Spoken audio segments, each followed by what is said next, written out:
హుస్సేనీపూర 32వ division చరిత్రలో ఈరోజు ఒక మైలురాయి. గత 40 సంవత్సరాలలో ఎన్నో ప్రభుత్వాలు వచ్చాయి. ఎన్నో వాగ్దానాలు వినిపించాయి.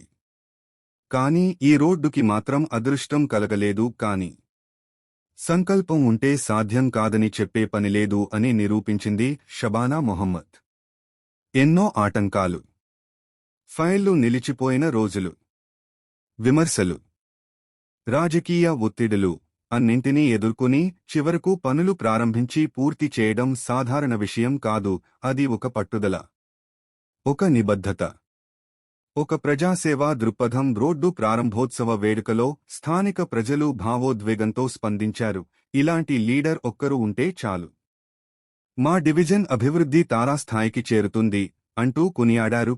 అభివృద్ధి అంటే కేవలం మాటలు కాదు, పనులు చేయడమే నిజమైన రాజకీయమని ఈ రోజు హుస్సేనీపూర ప్రజలు చెబుతున్నారు. ఎలాంటి పదవి ఆశించకుండా, ఎలాంటి వ్యక్తిగత ప్రయోజనం లేకుండా ప్రజల సమస్యలను తన సమస్యలుగా భావించి ముందుకు సాగే నాయకత్వం అరుదు. షబానా అదే చూపించింది. గత ఎన్నికలలో కాంగ్రెస్ టికెట్ రాకపోయినా పార్టీని విడిచి వెళ్లకుండా, పార్టీ ఇచ్చిన అభ్యర్థికి పూర్తి సహకారం అందించి గెలిపించేందుకు తన వంతు కృషి చేసింది. ఇది రాజకీయాల్లో విశ్వాసం, విధేయతకు నిదర్శనం కాదా? ప్రజలతో కలిసి నడవడం, ప్రజల సరసంగా ఉండటం, అభివృద్ధి బాటలో ఎవ్వరికీ తలవంచకుండా నిలబడటం, అదే ఆమె రాజకీయ ధోరణి.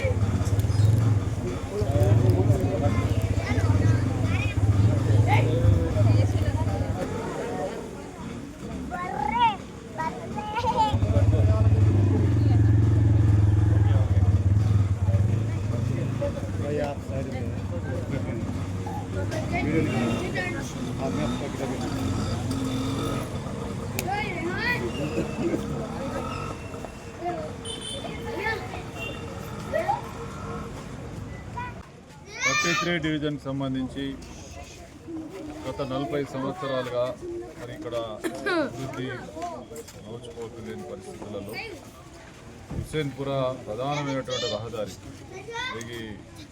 మరి ఇక్కడ డ్రైనేజ్ దెబ్బతిని రోడ్డు కూడా గతంలో ఎప్పుడో 30 సంవత్సరాల కింద వేసినటువంటి రోడ్డును మనకి సీసీ రోడ్డుగా నిర్మాణం చేయడం జరిగింది. ముఖ్యంగా దీనికి సంబంధించి మా కాంగ్రెస్ నాయకురాలు షబానా హనీఫ్ మరి పర్టికులర్గా ఈ రోడ్డు కావాలని చెప్పి పట్టుబట్టి ఆ రోజు ప్రక్రియ పూర్తి చేయడం జరిగింది. మొన్నటి ఎన్నికల్లో కూడా ఈనా అఫ్రీన్ కాంగ్రెస్ పార్టీ తరఫున విక్రమ్కు సంబంధించి మరి భారీ మెజార్టీతో గెలిపేయడం జరిగింది. రాబోయే రోజుల్లో తప్పకుండా ఈ ప్రాంతానికి సంబంధించినటువంటి నాయకుల సహకారం వాళ్ళు తప్పకుండా వాళ్ళు చూపించినటువంటి ఎక్కడెక్కడైతే అవసరమో దాన్ని పూర్తి చేస్తాం.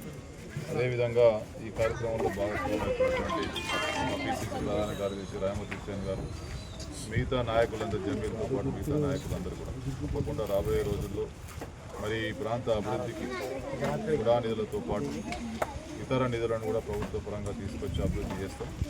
మరి గతంలో ఎటువంటి అభివృద్ధికి నోచుకోలేనటువంటి పరిస్థితుల్లో ఇక్కడ నాయకత్వం ఉంది.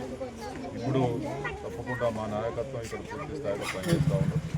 మరి గతంలో అధికారం రాకముందు కూడా మీరంతా కూడా సమస్యలతో పోరాటం చేసి ఈనాడు అధికారంలో ఉన్నాం. తప్పకుండా అన్ని రకాల నిధులు కేటాయించి ఈ ప్రాంత అభివృద్ధికి కృషి చేస్తాం. ఇక్కడే ఐమాస్ లైట్లు కూడా మరి ఏర్పాటు చేయడం జరిగింది. ఈ రోడ్డును కూడా పూర్తి స్థాయిలో మరి డ్రైనేజ్ వ్యవస్థతో పాటు మిగతా రోడ్డు కూడా పూర్తి చేస్తాం. ఇంకా ఎక్కడెక్కడైతే ఇట్లాంటి ఇబ్బందులు ఉన్నటువంటి రోడ్లన్నింటినీ కూడా అభివృద్ధి చేసి రాబోయే రోజుల్లో ఈ అంతర్గత రోడ్ల విషయంలో ఒక ప్రణాళిక పరంగా ముందుకెళ్తామని తెలియజేస్తాం.